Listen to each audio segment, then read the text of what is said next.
All right. Whiskey, Wine, and Wellness, episode 13. The first remote version of it, actually. Live with Scott Dodd. Dodd, how are you today, sir? I'm doing well, buddy. How are you doing? Good, man. So first thing we'll do before we go into who you are, because people probably don't know who you are, is what are you drinking? I am drinking Proper 12. Even though Classic. Conor McGregor got his ass beat the other day, he still makes a damn good whiskey. He does make a good whiskey. That was like the house whiskey to have, like if you're just going to have something on tap. Oh, yeah. Not that expensive. Yeah. Solid. Dave Co., you can get a half gallon for like $38. So let's go. Let's go. Teaching the people how to save money. Absolutely. I appreciate you. You're already bringing value to the table. Appreciate it. I'm with the Woodford today. The Woodford, small bottle of Woodford. Oh no, you can tell that I'm not actually in the studio, but what are you going to do? Technology. So Scotty, obviously you hold the NSA CPT, yep. USAW level 1, so you can coach Oli lifting and whatnot, as well as precision nutrition level 1. So you got all the bases covered: fitness, athleticism, nutrition. We've worked together in multiple different organizations, multiple different states. Yep. Now you live in a different state still. So give us a little background on Scott Dodd. Yeah. So when I was 20 years old, bright-eyed and bushy-tailed, I went and got my certification, walked into an LA Fitness. Adam gave me a job, took a gamble on me because we had no idea what was going to happen with my schedule. Well, it wasn't a foregone conclusion that you got this job too. It was not. True. It was a close. It was a close no. Yeah, it was a close no because we didn't know if my schedule was going to work out and if I could keep those 25 hours. Do you want to tell people about the second interview that you came back for real quick? Do you remember the second interview? You had to come back for a second one? So that we could literally just map out my schedule. Be like, you're sure you can do this? It was literally that. I was just like, I would love to hire. So I almost didn't hire you. And the gentleman I almost hired, I won't say his name, because I think he probably still works. I don't know. But it was, his initials were AVD. I think you know who he is. He'd also applied. You do know who it is, right? Yeah. Yep. Okay. Almost hired him instead. And at the last minute, just like, you know what? Let's have Scotty come back in one more time. Yeah. And it was just like, are you sure? And I think he probably asked me that 4 times. Yeah. Like, you're going to be here from 8 to 3 every Saturday and Sunday, and 3 to 9 every Tuesday and Thursday. God bless your soul, you were there. I was there. Little did you know that we would become best friends too. Like best friends. And the way that everything kind of mapped out was wild. So we worked together for probably close to a year and a half. And then you went to Lifetime. Mm-hmm. And then I ended up going to the North Meridian Club, where we were at I was there from November of 17 to October of 18. So I spent my first 3 years training in commercial locations between LA Fitness and Lifetime in the Carmel area. And then Carmel, Indiana. Yes. And people then here know. People there, if they ever watch this, they're not gonna know what the hell Carmel is. True. So in Carmel, Indiana. When I was at Lifetime, the first couple months, that's when I went and got my USAW. So I got to learn Olympic lifting from Mike Gattone, which is a cool experience, right? That dude is an electric factory, but he also coaches the junior Olympic team. So he's the best guy to learn from. I've also taken mine from Mike Gattone. And he was a powerhouse, just a wealth of knowledge, so fun over the course of that weekend. So if anybody's curious about Olympic lifting, definitely get that USAW cert because it's one of the coolest certifications you'll do. It's so interactive, and I mean it's hands-on the whole time, and you don't stop moving. Go spend a weekend in Chicago. Yep. Go see Mike Gattone. It's the best. So much fun. It's my life's dream. God, I would love to have Mike Gattone on this. This would change my life. If I could drink whiskey and talk to Mike Gattone, this would change my life. We got to make that happen somehow. We got to grow this and get Mike Gattone on here. Let's go. So we go to North Meridian. We win artistry, which is basically like the Grammys of Lifetime. And then you, me, and Ben get the opportunity to go down to Texas. And we spent I was there about 9 months, I think, before I made the transition out to Westminster, still working for a Lifetime. But now I've made the transition. I actually do fitness equipment sales. So it's been cool to see how I guess the culture of fitness has shifted just a little bit, because most people would go get a membership somewhere, but now everybody's going to the home gym community. And just recently, I started getting into more coaching and back into the strength and conditioning world. So once I leave my sales job, I head up to the sports stable up in Superior, Colorado, where I work with Colorado Rough Riders, and I do a bunch of hitting and catching lessons. I work with a 12U team, and I'm doing a bunch of strength and conditioning up there now too. So it's pretty awesome to kind of be, involved in all three of those facets. I still get to stay in the strength and conditioning community. I still get to stay in the baseball community, which is kind of how I got into strength and conditioning, and get to help people kind of build out their own facilities for their places, their studios, their homes, whatever it may be. This one included. One. That's a one. I don't know if you can see my finger. One Yeah. included. No, we got a big majority of our equipment from you. So if anybody has watched this that has seen our studio, almost everything, I mean, anything valuable in there is from you guys. And it's easy. It was great. It was a simple process. You still owe us a 45-pound plate somewhere, but I got to talk to my warranty company or my warranty parts people. But other than that, everything was spot on, easy, delivered right to Mama Cross's house. Yep. Ran it over. It was beautiful. So one of the biggest things I've always valued your expertise on exercise programming just in general. And obviously, that's kind of like the nuts and bolts of fitness. A lot of times, especially on this, we always talk about like when I have Ty on or even Pat, some of it's technical, but a lot of it's like customer specific and like getting buy-in and things like that. And those are all really important. But it's also really important not to forget the actual product that you're delivering, and it is results, and exercise programming is kind of the foundation of making sure you can get good results for somebody. So I guess maybe just start with a couple pillars that you really think about in terms of exercise programming. How do you approach it? I guess, what's your philosophy? I guess the bigger 10,000 foot view. Yeah. So when it comes to starting any kind of program or building programming for yourself, we have to go through what's called that hypertrophy phase. And for people who are in the fitness community, they know what hypertrophy is. That's like muscle growth, right? So that's sets of 8 to 12 when you're doing a specific exercise. So in those first 4 weeks of any program that I do, it's 3 to 4 sets of hypertrophy sets. We'll go through 5 to 6 movements, depending on what kind of athlete you are, depending on what kind of client you are. That's a squat, push, pull, lunge, and hinge, right? And if you're an overhead athlete, then we got to get some overhead presses in there too. But for most people that don't do anything, like they're not a tennis player, baseball player, a ton of shoulder presses aren't necessarily like built into my programming, but it is nice to do those things. And we have to make sure that we have T-spine mobility, or, be able to get into thoracic extension. So those first 4 weeks, I really hammer 3 to 4 sets of 8 to 12 reps, right? Making sure we're moving in complex movements, not so much single joint movements, but multiple joint movements. So making sure that we're hitting large muscle groups together so that we can be efficient with our time, right? If we're trying to focus on weight loss, we don't necessarily need to be doing a ton of bicep curls or tricep extensions, right? Get more squats, more lunges, push-ups, any kind of pressing motion, and rows, because you're going to be working multiple muscle groups throughout the course of those movements. It's going to be a lot more efficient. In those next 4 weeks, I'll add another set. So we'll go about 4 to 5 sets.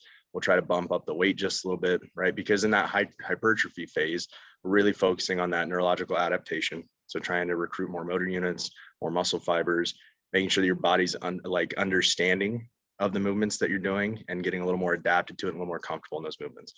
Because we don't want to bump up weight too fast. That's where injury is going to come into play. We want to make sure that we really understand how to move before we start to see that weight increase.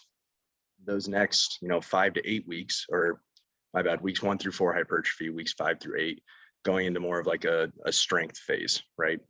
If you're somebody who doesn't have a lot of weight that's accessible, that's where I'd start to throw in some more time under tension stuff. Because the 3 ways that we can increase volume is either sets, weight, or reps, weight, or time under tension.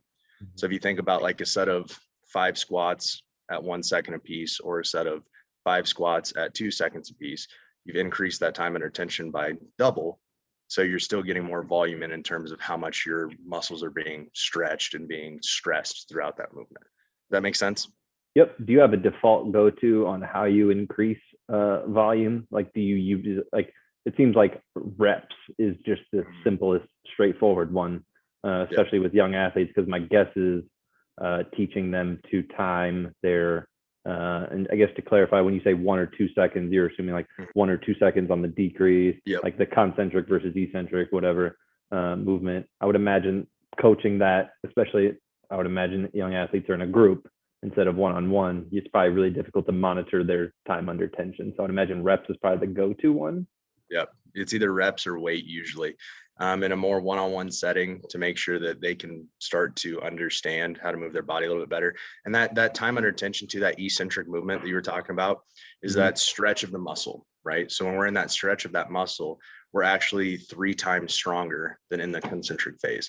So that's why it's so huge to be doing those movements in some sort of time under tension every once in a while, because it's going to help with more fiber recruitment, more muscle size, and more like tendon strength, right? Okay. So that's the reason that I throw some time under tension in there. And I think that's a huge key for people who, again, don't necessarily have a ton of weight. So if I can't increase my weight anymore, then I have to increase the time under tension that I put that muscle under. Okay. So in those 4 weeks, I would do somewhere along 4 to 5 sets of 5 to 8 reps. Again, you should see that weight increase if you have the access to that weight, but if not, then we have to work in more time under tension. So I work in a formula, for example, like a 3-1-X1. So 3 would be the negative, 3 seconds on the way down. 1 would be the pause at the bottom of that movement. So 1 second at the very bottom, let's say a squat, 3 seconds squat down, 1 second at the bottom. X is more that intent standing up. Some people will do a slow concentric too, if they're trying to, again, focus on more proprioception, or again, understanding of the body, how to move the body. Some people will do a slow concentric. I don't necessarily do that at the start, but it's definitely something to add in later. And it's weird how your body feels while you're doing a slow up phase too, because every time you do like bench press, a squat, a deadlift, you push as hard as you can each time. So to have to do that under control, you're going to have to recruit more muscle fibers. And that's inevitably going to help you understand the movement just a little bit better too. So why would somebody do, I mean, you said proprioception, maybe unpack that. So, because what I'm thinking of a concentric movement, that especially for athletes, you probably rarely ever do this with athletes because you want to exert as much power as possible, typically, I would imagine.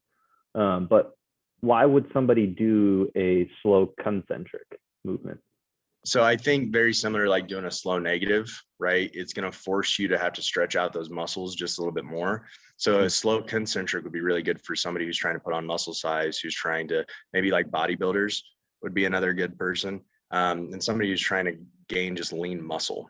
So it's not necessarily, like you said, it's not going to be useful for a bunch of power athletes who need to be explosive. Right. But if we're trying to bulk up a kid because he weighs 150 in his junior year of high school, and he needs to get to at least 180 when he gets his Ben feels personally attacked right now. Yeah, I'm sure, right? And it's not just sets of 8 men. When you listen to this, that's not how it always works. 4 by 8, 4 by 8 for 12 years for Ben Cross. No. He's brilliant when it comes to training his people, but himself 4 by 8 every day, all day, all day. So yeah, people trying to put on size is where I would start doing more of those slow concentrics too. So the eccentric, again, is going to be that slow muscle stretch. But if you think about it, if you're pressing some heavy dumbbells up and you're going slow, you're going to feel that squeeze a lot more than if you slow down and then just pop up. Okay. It's going to have to be under control just a little bit more. It's going to be a little more steady, and you're going to feel that muscle squeeze a hell of a lot more. So if you're doing sets like that, Taylor, who runs the strength and conditioning program over at the stable, saw through a workout the other day. We just did some dumbbell presses. I grabbed, I think, the 55s or 60s, and it was 4 sets of 12. First set just hit 12. Next set 12, but it was down, and then a 5-second up. Oh, wow. And then once we got to the 5-second bottom, that next time it was miserable trying to press those things back up. And then the last set was just do as many as you can.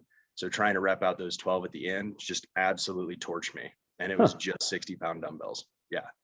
Interesting. So it definitely, like I said, it recruits more muscle fibers. It's going to make you focus on that squeeze just a little bit better. And it's going to hurt a hell of a lot more than if you just pop it straight back up. Yeah. So you said you start with a hypertrophy rep range. Yep.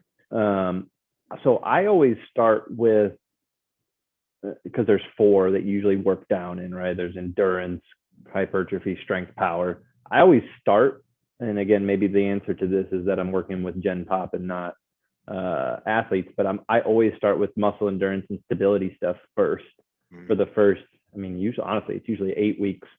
Because I guess my thought is that the average person doesn't necessarily have really good, I don't want to use the word proprioception. Maybe that is, but they just don't feel themselves in space. They don't feel where their limbs are in space, and they don't feel muscles activating at the right times necessarily. So going straight into a hypertrophy phase doesn't seem like a good idea. And honestly, with a lot of people that I work with, I skip the hypertrophy phase because a lot of people aren't trying to put on a bunch of muscle. So I'll go muscle stability to strength. Okay. And maybe even probably not power even, but I spend a lot of time between those two. But is that just because I'm an idiot, or is it just because I work with the different population that you work with? It's definitely not that you're an idiot. No, I think there's different right answer. Different certifications will teach different things. The way that I see it is that because the hypertrophy phase is so big on the neuromuscular adaptation and the recruiting motor units and muscle fibers, it's kind of like a happy medium between the strength and the muscular endurance. So there's very few big movements that I'll actually do in that 8 to 12 range. So if I'm working with them and they're doing a box squat, they're probably going to do more of like a 5x5 at a 65 to 75%, because I don't want them going through 12 reps and losing form on that, 9th, 10th, 11th, 12th rep. I'd rather them do a good 5 sets for 5 reps. Deadlifts, same thing. I'm never having anybody do 12 reps of a deadlift. I just don't think that makes sense. Once you start to lose tightness in your lats, you're going to start to give out in your back a little bit. You're going to feel less in your hamstrings. So in those movements, I'll stick to more like less than 5, but the rest of their accessory work is going to be more 8s to 12s. So you load it like it would be in a muscle endurance phase. You just don't push the reps that high. Exactly. Okay. So I don't go to that, 85% that you should hit at the top of the hypertrophy. Right. I go more about a 65 to 75% the first 4 weeks. And then when they're doing the accessory work, they still don't necessarily understand a lot of those movements. So getting them to do like good dumbbell chest presses, back extensions, stuff like that. I think that's where we don't load it. A lot of it is more like lighter weight, especially like a back extension. That's going to be their body weight. Then it's going to stay at their body weight those first 4 weeks.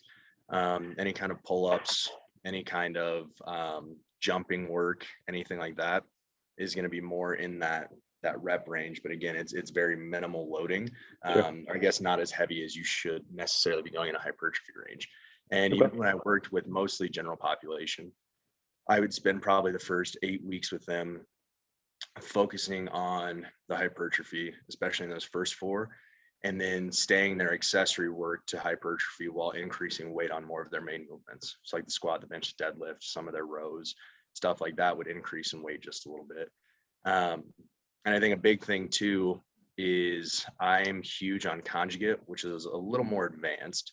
So it talks about having 1 day hypertrophy and 1 day more, I guess the way that Louis kind of talks about it is more injury. You just say Louis like everybody knows who Louis Simmons is. Louis Simmons. Tell people who Louis Simmons Barbell. Is. Yeah, Louis Simmons out of West Side Barbell. So with his guys, he has 1 day where they do all hypertrophy work, meaning sets of 8 to 12, and sometimes they push it to 20. Their hypertrophy is 20 because they're so advanced. And then their accessory movements on their dynamic days are 30 to 50 reps in a set. And that's their muscular endurance. But they're doing everything. They're doing everything with bands, some chains, stuff like that. So it's a little bit different, but those guys are like the top of the food chain. So I kind of molded around what I learned in my certifications, what the USAW taught me in terms of sports performance, doing more power related stuff first before going into strength stuff, and then hitting that hypertrophy work at the end of our workouts. Okay. So when you're programming for somebody, let's say you're, 6 weeks in, what type of data or feedback could you get that would make you say, oh shit, we need to change what I had planned here? Like, what would you look for red flags that would be like, this isn't working, or this isn't working as good as it probably should, and I need to make a shift? Yeah. So every day before I get going into a session, I ask 3 questions. How you feeling? For like just in total, like awareness of body, how your Sure. stressors throughout the day. How's Yep. the body feeling? So is anything super tight? Does anything feel weird? Because sometimes people have aches and pains just because they sit at work all day. Sure. And then really, I guess really those are the big 2 that we go through. You just wanted to say 3. Not 3. Yeah, 3 is my favorite number. No, those are usually the big 2 that we go through. And so if I start to see that they're moving a little slow, or if we're starting to get in that squat position, or maybe they're not hitting depth, maybe that's where we back it up a little bit, and we're going to take some weight off, even though I had a thought that we need to increase it today, or the plan was to increase weight a little bit today. We're going to make sure they move well. That's the biggest goal here, because three bad reps is a lot worse than, 8 really good reps. Like, I'd rather have 8 really good reps at a lighter weight than 3 you're struggling to get it done. Okay. I think I'm looking more at how their body is moving. So again, if their weight's not increasing when it should be increasing, then I need to figure out what stressors they're going through that's causing this. Are we doing too much on their lower half, and that's why maybe they have some low back stiffness? Do I need to hammer the hamstrings a little bit less because now they can't get into that bottom deadlift position? And I think the biggest thing I look for too is, how does their mobility increase from the time that we started to where we're at now? Because most of the people that I had to work with at a general population setting, when we first started our deadlift, we had to do it from at least a 4-inch block, and they couldn't get their hands down if we were doing it straight off the floor. So we would go from a 4-inch block, 2 to 3 weeks in, we'd go down to a 2-inch block, and then finally we're pulling a heavier weight from the ground again. So I think that's the other big piece of data, and I think probably the most important piece of data is how their mobility increases from the time that you get started to where you're at in that session today, and that's going to tell you what you need to change. Because if it hasn't gotten any better, then they haven't been doing those movements right. They haven't reached the end range, and they're limiting their range because they're not stretching it out to a longer. You're not stretching the muscle to the full range, I would imagine. Correct. And just increasing that load to force them into a better position is not necessarily the best point. Some of those elite squatters, they need a heavier weight to be able to get all the way down, but their tendons are so tight. Like that too. Yeah. Like, you see people like you work with that people can't get down into the bottom, like a leg press, and that's the weight's heavy enough too. Like, they're so tight in their hips that they just can't get there. Yeah. So you should be able to get into that position. So I think another huge thing, and I forgot to touch on this when I was talking about the programming at the beginning, is unilateral work, because everything we do in a gym setting is typically with a barbell. And if it's with a barbell, you're going to have some sort of compensation. So if you're not doing a lot of unilateral loading, meaning like squats, single arm overhead presses, single arm rows, stuff like that. If your core is not engaged, you're going to have some sort of compensation. So you have to make sure that you hammer single side loading too. And especially for people who have kids who are playing sports, if you ever work with an athlete at any point in time, there's no sport in which, unless it's with a barbell, that you do everything bilateral. You've got to do things on one side at a time. Core rotation. If you think about a baseball player, a right-handed hitter pushes off his back leg to swing. He pushes off his back leg to throw, and everything that he does rotates in one direction. So if we never work anything in the opposite direction, he's going to constantly get tight on one side. And that's where a lot of injury will come into play, because his body doesn't know how to move in the opposite direction.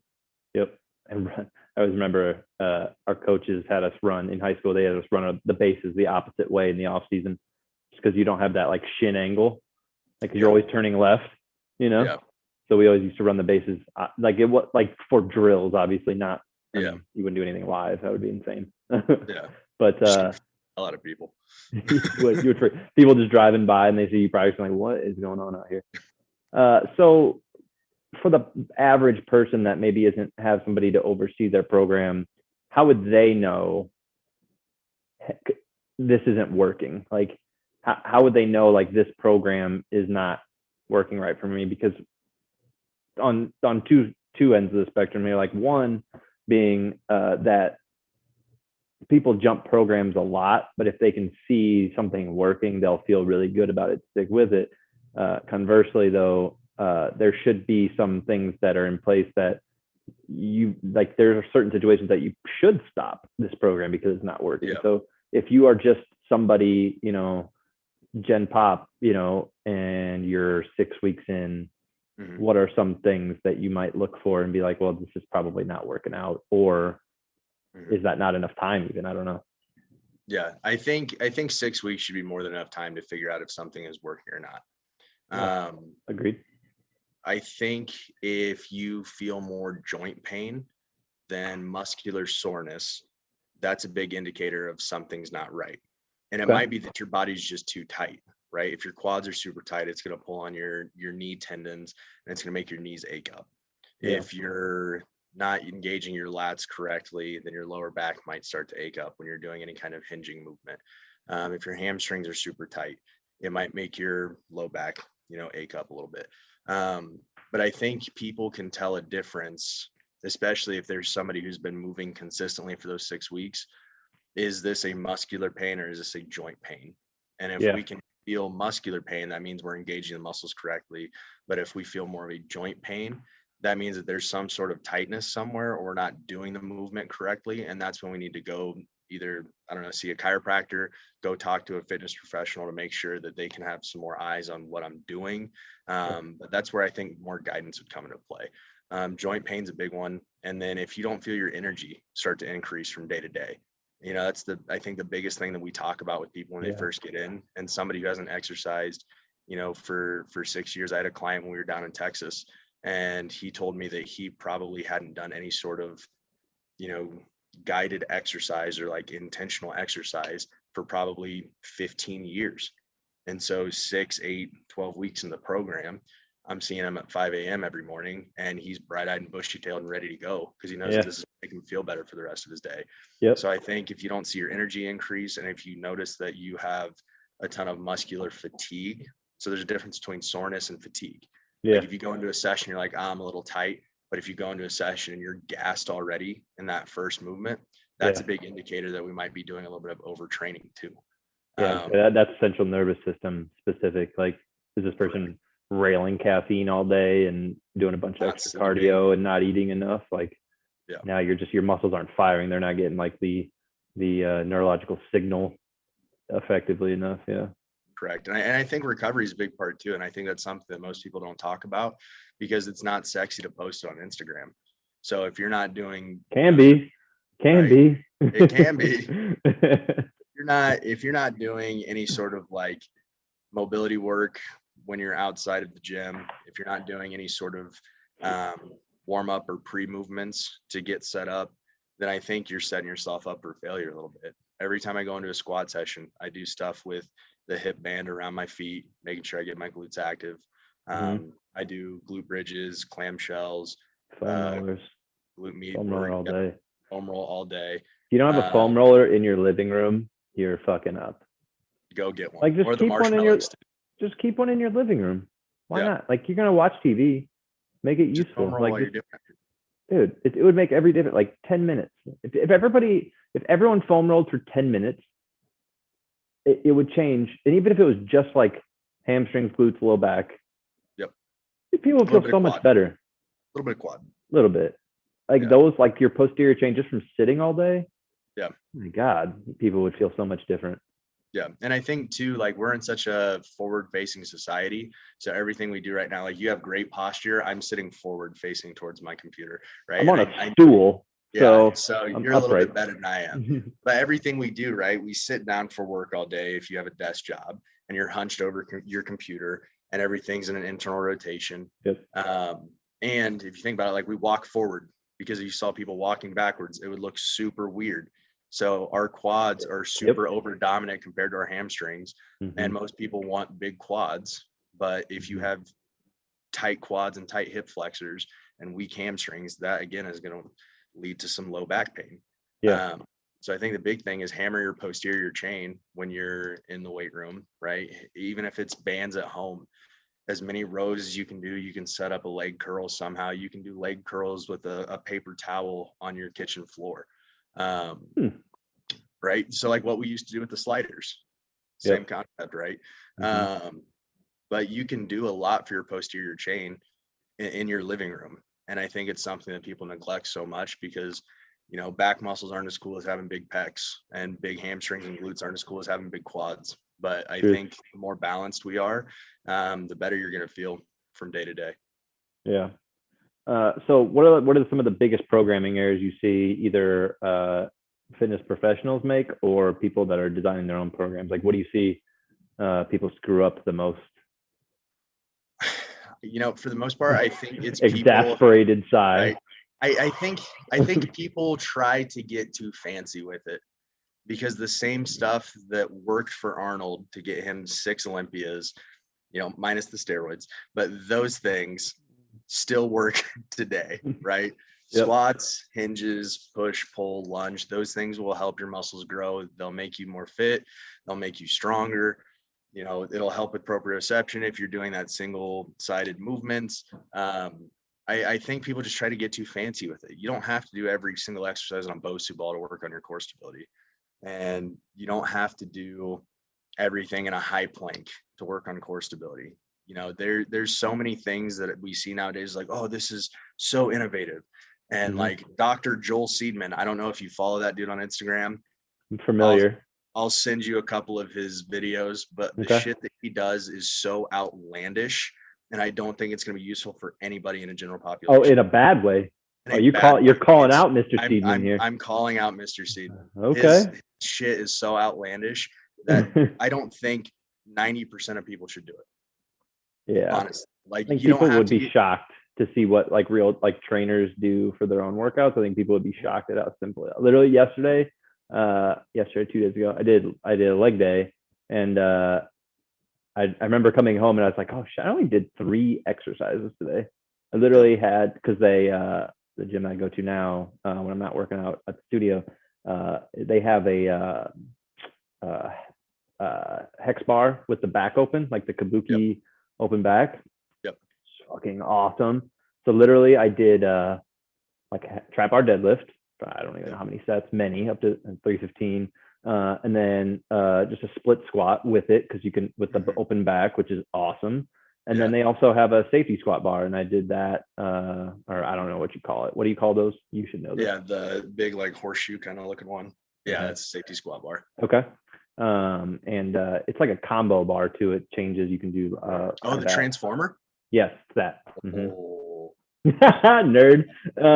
Yes, I use that to a box. Yeah. And those are my 3 exercises. And I was sore shit the next day. And I was like, on paper, if I wrote that down and I trained a client that way, not necessarily one of my clients because they understand what we're doing, but if you just said that, you're like, hey, whatever, you're going to sell this as a program, people would be like, this is shit. It's 3 exercises, but like, goddamn, was that effective? Yeah. Super effective. I'm getting more into Olympic lifting now. So I'm kind of stepping away from powerlifting and getting a little bit better at snatch and clean and jerk. And every day I go in, I hit my warm up. I do a little barbell cycle just to get my body loose. I'll do a variation of a snatch, whether it's from the hip, the below the knee, from the ground. I'll do either the clean or the split jerk. I'll kind of break those off into 2. I do some form of squat, and then I do an upper back exercise. And then if I didn't pull a lot from the ground, I'll hammer my hamstrings, and that's it. I hit 4 exercises every single day. But you don't miss anything. Like I forget what I was listening to, and this was like the best. It made me not stress about how things look or appear on paper. It was like, for all the people that have like this intense, crazy programming, for your leg day, just go do squats for an hour. Just like do squat, and then wake up the next day and tell me what part of your legs you missed. Yeah, like exactly. You're gonna get it all. Like, it's just, I mean, that would be boring to do after a while. So there is some type of novelty that goes into it for the sake of, I don't want this to suck, and I'm not want to be bored. But I mean, it's not that complicated. A lot of times, it's the simpler the better. Almost always, for me, anyways. Like, at least like the first half hour of a session, maybe like the first 20 after warm up. Yeah, it's not complicated. Push, pull, squat, hinge. I mean, that's kind of it. And then we'll do some conditioning. For my athletes, a lot of them will do like half-hour sessions if it's a one-on-one. Yep. And so with them, they know to come in, get their warm-up and done so that we have the full half hour together. That's huge. That's huge. Exactly. And then once I get done, or once they finish their warm-up, they go into like a little bit of plyometric, maybe some sled work. Yep. And then we hit either a squat or deadlift. We hit an upper body exercise. We'll do some sort of rotational core because they're all baseball players. Sure. Or obliques, just so that they have good deceleration muscles too in their core. And then Eric Cressy would be so happy with you right now. And that's my guy. I know it is. Eric Cressy and Louis Simmons are the two biggest influences in how I train today. They're good choices. I will give them all the credit in the world for what I've learned. Hours. I love it. I love Eric Cressy's Instagram. Like just like the different ways he can figure out to make people throw a fucking medicine ball against the wall is incredible. Yep. So incredible. Like you would think it would be like, you know who we're talking about, the person that does athletic push-ups all the time. You know who we're talking about? Yes, I do. So like that lame to me, but this is innovative in some capacity. And I don't know why. Very effective. Hell yeah, it is. Very like it looks very sports specific. Like he gets pitchers to throw medicine balls in ways like to generate power from like small movements effectively. Like the ball goes so hard on like such a small movement, and it's fascinating to me. Yep. Because if you can generate all of that force within a 3-foot square, once you get onto the mound and you learn how to use your hips and drive down the mound and you get good shoulder to hip separation, now instead of a 6-pound ball, you have an 8-ounce ball, and it will fly significantly faster because you just learned how to take that movement and expand it to the course of probably like 7.5, 8 feet. If you think about the length of a pitcher, like a major league pitcher is probably 6'1" to 6'3", and he's going to have a wingspan just as long. So once he gets full extension over his front leg, he's probably not throwing from 60 feet 6 inches. He's probably throwing from like 51 feet. And that's why you have a quarter second to hit the ball. I'll never forget the fastest I faced somebody. I think he threw like 91. We got clocked out in high school. And people, if you've never been in there, and 91's not, I mean, that is a below average fastball in the majors. Like that's, you better be a lefty that hits his corners if you're throwing 91 in the pros. But you can't even fathom how fast it is. And there is no decision making. It's just reaction. There's not even enough time to make a decision, which is weird to say because, I mean, a lot of times, and you know this obviously, like there is a lot of guessing. There's a lot of guessing, like educated guessing. But like, if you're guessing fastball and it's not a fastball, this is not going to be good for you. Well, there's no adjustment. It's hard to, anyways. Yeah, most major league batters have 20/20 vision. Like 95% of them have 20/20 vision or 20/10 vision. Or better, yeah. Yeah, so they can see your fingers. All right, I got fastball, I've got pinky, so that's a curveball. I've got circles, so I know it's a changeup, and they catch that. If I'm standing in that box and it's coming at me at 97, I'm just swinging as hard as I can and praying. Yep. There's no way in hell. We always trained we would always do drills in high school where we would just stand in the box with the bat, and we would just honestly, like while the pitchers were practicing, we'd just sit there and try and pick out up 2-seam, 4-seam. Like curveball and stuff, you could pick up the flight of the ball, the trajectory, but and arm angle, I guess, a little bit too, I guess. But I don't know. I always like to train like what the ball looks like. Like if it's a slider, I'm just seeing like the white. Yeah. Because the seams, it's rotating around the seams in a circular fashion. Like that was always a fun drill. But if you had shit vision, you are super screwed. SOL. All right. We got to wrap up because I got a client here. So we got a couple of quick hitters. You ready? Yes, let's do it. 2 seconds or less. Best whiskey. I like Scotch, so I'm going with Johnny Walker Black. Okay. Best wine. I'm an Apothic guy because I'm a cheap bastard. Okay, I like that. Nice. Would you rather eat one food every meal or a different food every meal? Meaning you would only be able to eat each food once if you chose the latter. I'm gonna go with a different food every meal just because I'm kind of a cooking Ooh. nerd now. Okay. I'm like the mom in my apartment, so I cook Okay. most of the, me and my two roommates, and I try to get creative with that shit. I'm gonna be a chef one day. Okay. Right on. If you could only do one exercise for the rest of your life, what would it be? What do you think? Squat. Deadlift? Deadlift. Deadlift. Okay. Deadlift every day. Okay. Right on. So you have to pick one. Keto, intermittent fasting, or if it fits your macros.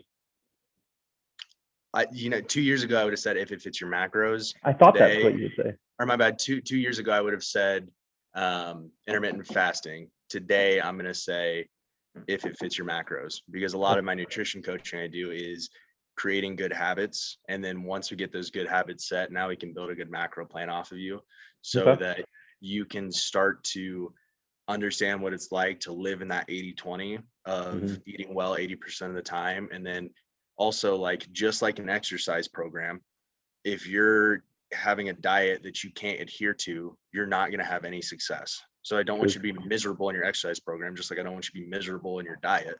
So let's make sure that we're doing things that we like on top of the things we know that we need to do. So my main teaching point now is eat what you need before you eat what you want. I like that. What I don't like is your timing on that. That was the longest 2 seconds ever. Sorry, my It's bad. okay. It's good. I appreciate the unpacking that.